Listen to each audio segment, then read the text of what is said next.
Welcome to the Bringing Intimacy Back show. My name is Dr. April Brown, and today we're talking about a problem that many couples, about a third of couples, when they've done surveys over and over again, are suffering with. It's overcoming sexual problems. And today I've been blessed to have two guests that are experts in the field of helping couples. I have Tali Boots here and Dr. Corey. And so I would like to thank both of you for coming on the show. Of course. Yes. Yes, and would like to understand your journey on how you became working in the sex field, but also how you came in helping couples overcoming sexual problems. So we'll start with you, Tali. Tell me about your journey. Okay, well, I guess my journey started probably in middle school or high school. I was always that girl who was talking to all of her friends about, periods and your first sexual experience. And then fast forward to college, and I took a sexual health class as a, elective. It blew my mind. I was so excited that you could make money at this. Yes.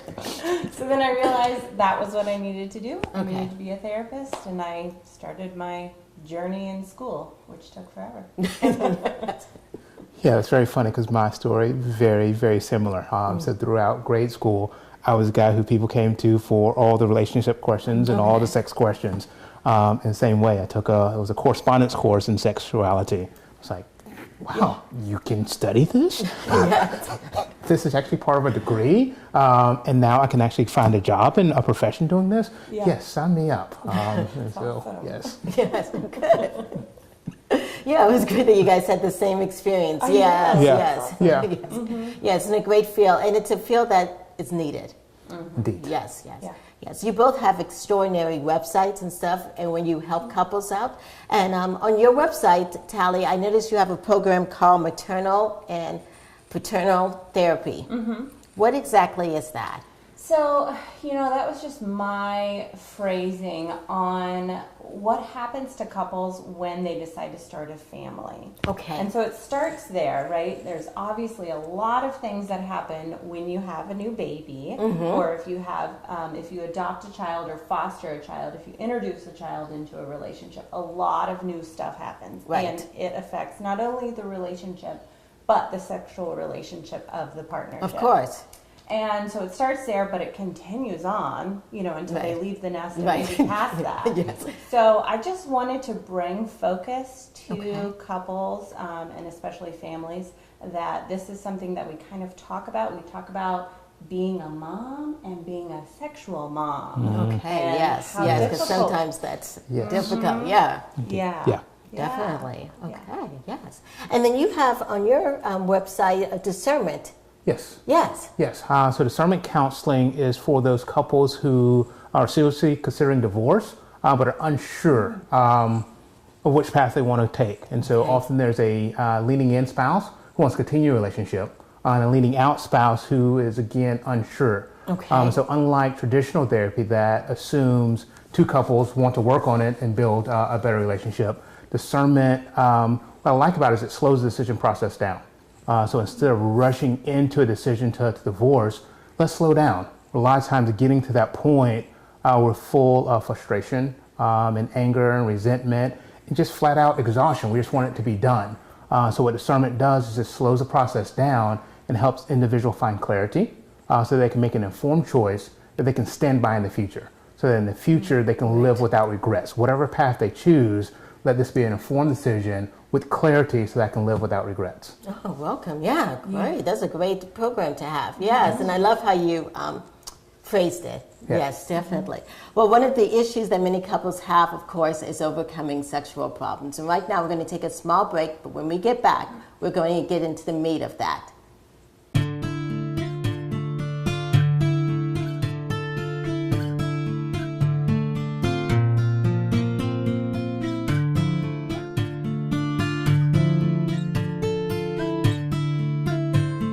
Growing up, I had many teachers in my life who taught me many wonderful things. One of the areas that they did not teach me a lot about was in the area of sexuality. So it was not until grad school that I got in touch with many mentors and teachers who who were able to educate me in that way. Over the course of my career, realized that many men were lacking in this area as well, where we were not actively cared for in the sexual area of our life. And so part of my passion has been coming alongside men to help them in this particular area, where I believe most men want to be good sexually, where we don't want to abuse our sexuality, we don't want to misuse our sexuality. Again, we've just not been taught how to do any better. So there's a way where we can find a better vision for our sexuality. From a godly perspective, why was our sexuality created? Created to reflect the intimacy of God, created to reflect the goodness of God, created to reflect the beauty of God. And many guys have no vision of that. So being able to find that vision for our sexuality, and with an intention to now live that vision out.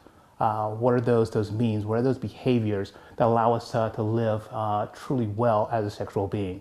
We're in all our relationships with our spouse, our relationship with our friends, our relationship with God can now be enhanced when we tap into that sexual energy.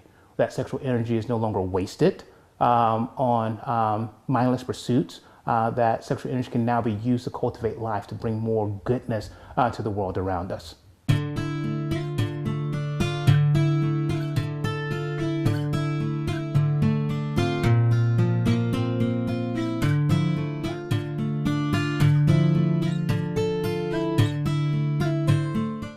Well, welcome back to the Bringing Intimacy Back, where intimacy is real. And today we've been talking about overcoming sexual problems.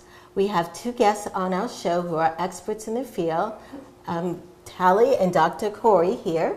And as we're starting the conversation, what do you guys think are some of the common problems that people have in connecting with one another sexually in an intimate relationship? What are some of the common sexual problems that you guys see? Yeah, one of the common ones that I see initially is just a lack of communication. And so just not talking about the issues. We can have sex with each other, but rarely actually don't talk about it, or even in relationships it becomes very, very taboo. And so that would be one of the first ones that I notice. Mm-hmm. That's a huge one. Also, differences of libido. For example, I want to have sex this many times. I don't want to have sex at all. And breaking down what that libido even looks like is very important. Right, and I would say some of those two things are connected. Oh, yeah. Right, and so the failure to talk about it, so if we have those different libidos, some of it even goes then to understanding, where we're not talking about it, and so now there's a misunderstanding of those different desires, which leads to a lot of frustrations. Yes. Do you see that some of these things that we're talking about have, hate to say, like gender roles to it? Like some. So when you get into some of the details, there can be some gender aspects there. Or some of it, for me, would be in the misunderstanding of libido and how the different libidos work. Okay. Where sometimes for many guys, we assume that women's libidos work the same way that ours do. Yes, that's what everybody thinks, yes. And so, can you clarify and let them know? So there's a lot of education in sex therapy. Right, and so helping to build just communication with couples, and then like Tali is saying, is education, where we just don't know any better. So guys come in, and again, we have that assumption that we have the same operating system, and we don't. And so getting into, are you asking kind of what some of those things are for guys? Yes. So for guys, that desire often looks like with higher testosterone, and this is not for all guys, but for many guys with high testosterone, we have what we call an initiating desire. Okay. And so we have that sexual surge, and we're thinking about sex, and now we're initiating and moving toward a sexual encounter. Right. Well, for many women, it's the opposite. It's more of a receptive desire. And so once the behavior is engaged, then desire kicks in. Now I'm able to, this feels good. I want to do this.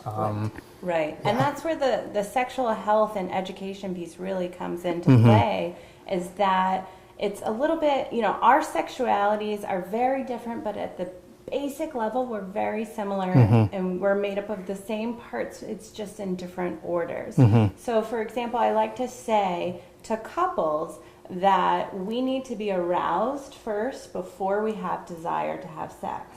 For some men, and sometimes most men, their arousal happens like that. Right. I and then, like their spouse is walking across the room naked. Boom. Yes. Ready to They go. have the desire, right? Normally for women, it's a whole lot slower. It might take all day long of building up with sweet text messages, or I did the dishes for you, go take a bath. And then they start to become aroused because they're relaxed. Right. Yeah, and validated maybe. Yes. So two very different approaches. I think it's important to note that we are talking in general here. Right. So not all women are going to be one way and all men are going to be one way. Correct. What are some other misunderstandings that couples have? Well, sometimes I see this a lot in our fantasies. Fantasies. Right, and they can be taboo to talk about or what we want.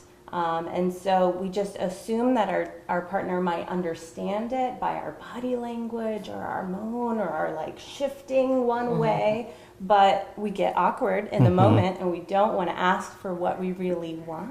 Right, which goes back to the communication. Yes, or we're ashamed of that fantasy and we're ashamed of what our partner is going to think about us, say about us. And so just kind of opening up that dialogue and normalizing fantasies for couples is very important. Right. Or you can have an open and honest dialogue because, again, sometimes we make assumptions that it's a certain way or that you feel a certain thing.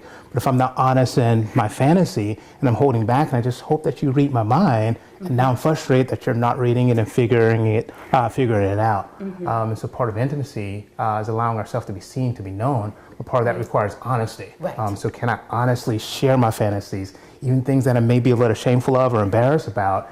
Is this relationship solid enough? Am I willing to take that risk to allow myself to be known, even as it relates to sexual fantasies? Right, definitely. That honest, I'm glad you brought that up, that honest communication, and you've got to have that trust.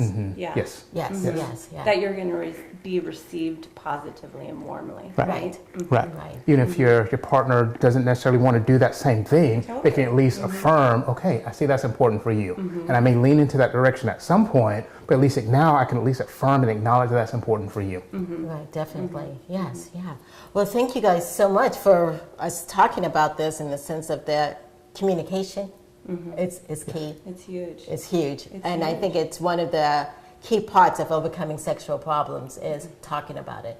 And not only talking about it, but also being aware of our own bodies. Yes. And knowing what ourselves would we like and what we dislike and that kind of stuff. Yes. And so we're going to take a small break right now, and then when we come back, we're going to get on some tips on how to overcome these problems or some sexual problems that couples may be having.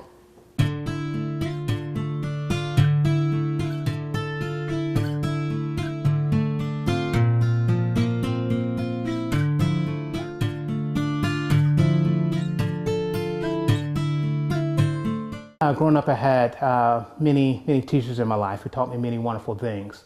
One of the areas that they did not teach me a lot about was in the area of sexuality. So it was not until grad school that I got in touch with many mentors and teachers who were able to educate me in that way. Over the course of my career, realized that many men were lacking in this area as well, where we were not actively cared for in the sexual area of our life. And so part of my passion has been coming alongside men to help them in this particular area, where I believe most men want to be good sexually, where we don't want to abuse our sexuality, we don't want to misuse our sexuality. Again, we've just not been taught how to do any better. So there's a way where we can find a better vision for our sexuality. From a godly perspective, why was our sexuality created?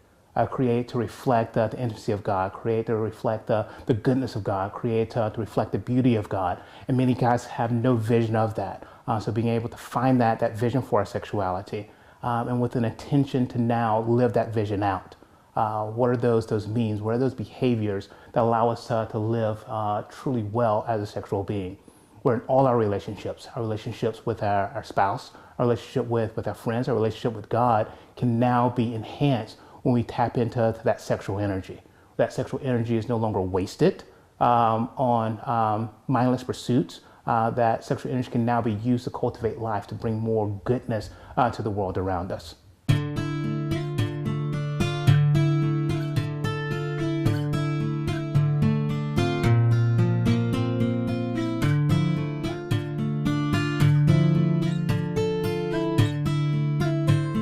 Welcome back. This is the Bringing Intimacy Back, and my name is Dr. April. I'm the host, where intimacy here is real. And today we've been talking about overcoming sexual problems. In our last segment, we were reviewing over many times it's communicating with each other on what we like and what we dislike, and communicating, learning about our own body and stuff. And so right now in this segment here, we have couples or people out there that are struggling. They are struggling, whether, like you say, one person may want sex more than the other. Mm-hmm. What tips can you guys provide our couples out there who are struggling? Yeah, so that's great. I like to say to most of my couples that if it's not on the calendar, then it's probably not going to get done. And I'm not talking about the couples who are having sex regularly and they're satisfied. You don't need to get out your calendar and start scheduling anything. But if you find yourself laying in bed at night going, oh, I'm just so exhausted. Right. I don't have time for this anymore. I don't want to be touched. Like, we should have done this like 5 hours ago when I had some energy.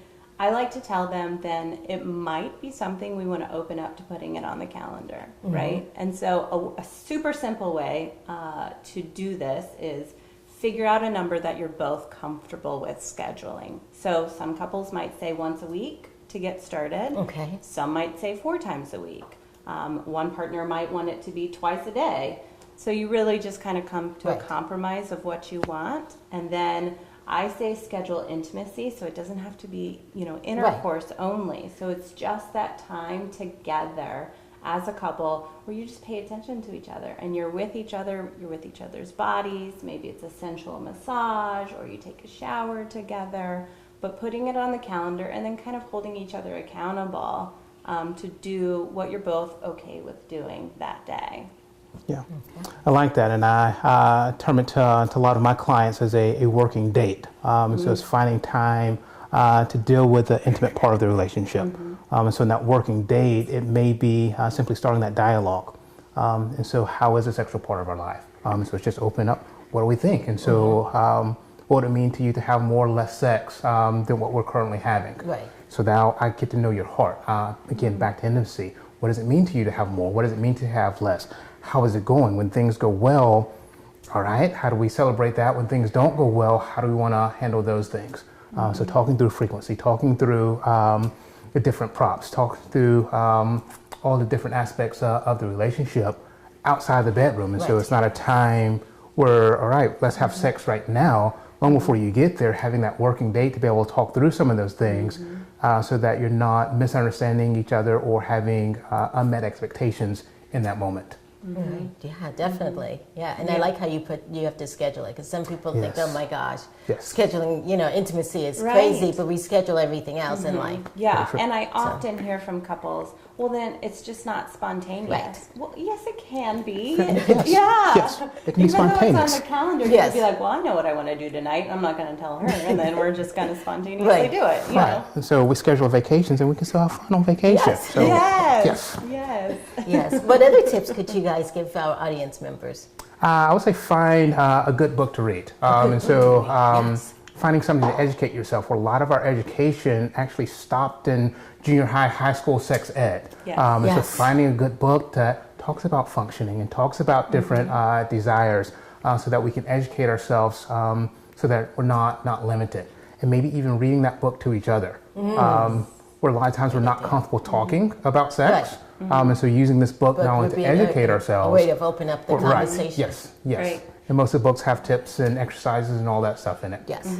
Yeah, I really love A Guide to Getting It On. I think it's a super simple, huge book with a lot of detail. Yeah. I also like adding things like erotica novels in there, because sometimes it can help both partners kind of get in the mood in their mind first. And maybe they can even play out a scene if they're feeling awkward and they don't know what to do or something new to try. It's there in the book and you can give it a try, right? Or even taking a date night and going to a novelty shop. That's always fun. Yes. So it's different ways of inspiring them to be creative and not just limited in a box. Right. Yes, being creative. Yes, it's a yes. Yeah. Because sometimes without that education, we just think one way. Right. We get in our routines, and there's nothing wrong with those routines, what works for a couple, but every once in a while stepping outside of that box, being very creative. Yes, definitely. Yeah. So as we've been listening, we have audience members who may be wanting to get to know more information about you guys. So Tali, first tell us how we can get to connect with you. Yeah, my website is sextherapyofatlanta.com, and all of my information's on there. My email, Facebook, phone. Okay, awesome. Two different sites. So my site for sex therapy is at intimatemarriage.org. Then my personal site is at coreycarlisle.org. Okay, thank you guys so much, and thank you guys for listening to the show.